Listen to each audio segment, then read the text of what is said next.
అది రైతుల పవర్ భారతదేశంలో. ఇలా రైతులతోనే పెట్టుకున్నాడు రేవంత్ రెడ్డి. చిన్న సన్నకారు రైతులు బక్కజిక్కిన ప్రాణాలు వాళ్ళతోని ఇలా జులుం చేసే ప్రయత్నం చేస్తా ఉన్నాడు.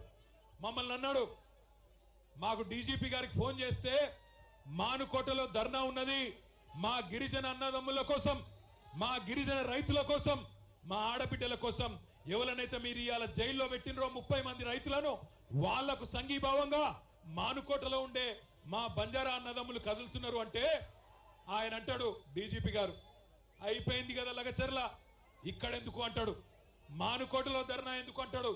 ఒక్క మానుకోటలోనే కాదు రేవంత్ రెడ్డి, ఈ రాష్ట్రంలో అవసరమైతే ఎక్కడెక్కడ బీద వాళ్ళు ఉన్నారో, ఎక్కడెక్కడ గిరిజన రైతులు ఉన్నారో, ఎక్కడెక్కడ మా దళిత అన్నదమ్ములు ఉన్నారో, ఎక్కడెక్కడ బలహీన వర్గాల అన్నదమ్ములు ఉన్నారో, మొత్తం 119 నియోజకవర్గాల్లో అవసరమైతే ఆ కొడంగల్ బక్కజిక్కిన రైతుల కోసం తప్పకుండా బీఆర్ఎస్ పార్టీ ధర్నా చేస్తుంది, కదం దొక్కుతుంది, కదులుతుంది. నీ ప్రభుత్వాన్ని కూకటి వేళ్లతో పెగిలించేదాకా వదిలిపెట్టమనే మాట కూడా విజ్ఞప్తి చేస్తా ఉన్నా. ఇంకొక మాట నేను అడుగుతా ఉన్నా, మిమ్మల్ని ఆలోచించమని కోరుతున్నా. ఎవరి కోసం? ఫార్మా విలేజ్ అల్లుని కోసం అక్కడ ఫార్మా దుకాణం పెట్టి వాళ్ళ సొంత అల్లుని కోసం ఇవాళ పేదవాళ్ళ భూములు గుంజుకునే ప్రయత్నం చేస్తా ఉన్నాడు. ఈ ముఖ్యమంత్రి పేదోళ్ళ కోసం పనిచేస్తలేడు. అదాని కోసం, అల్లుని కోసం, అన్నగాని కోసం, తమ్ముడి కోసం, వాళ్ళ కోసం తప్ప రాష్ట్రంలో రైతుల కోసం కానీ పేదవాళ్ళ కోసం కానీ ఈ ముఖ్యమంత్రి పనిచేస్తలేడు. ఒక్కసారి ఆలోచించండి. ఇంకో 10 రోజులైతే సంవత్సరం నిండుతుంది రేవంత్ రెడ్డి ప్రభుత్వం కూర్చొని.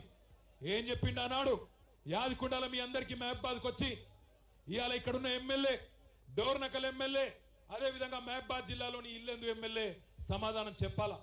మీరే కదా ఇంటింటికి వచ్చింది, మీరే కదా గల్లీ గల్లీ తిరిగింది, 6 గ్యారెంటీలు అన్నారు, 100 రోజుల్లో అమలు చేస్తామన్నారు, పేదవాళ్ళకు అండగా నిలబడతామన్నారు. ఏ ఒక్క హామీ అన్న అమలు అయిందా ఒక్కసారి చెప్పవలసిందిగా కోరుతా ఉన్నా. కేసీఆర్ ఉన్నప్పుడు రైతు బంధు పడుతుండేనా? పడుతుండే అంటే ఎస్ అనాలే.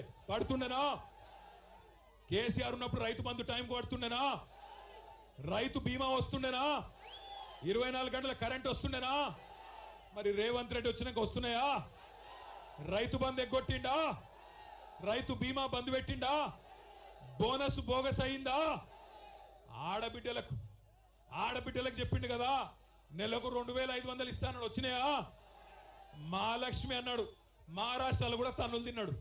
మహారాష్ట్ర పోయిండు, అక్కడ ఆడబిడ్డలు కూడా బుద్ధి చెప్పారు. వీడు పచ్చి లంగా తెలంగాణలో ఆడబిడ్డలను మోసం చేసిండు, మమ్మల మోసం చేసేందుకు వచ్చిండని చెప్పి మహారాష్ట్రలో ఉన్న ఆడబిడ్డలు చైతన్యం ప్రదర్శించిండ్రు, కాంగ్రెస్ పార్టీని తన్ని ఎలగొట్టిండ్రు. నేను మిమ్మల్ని కోరేది ఒకటే, మానుకోటలో ఇక్కడికి వస్తుంటే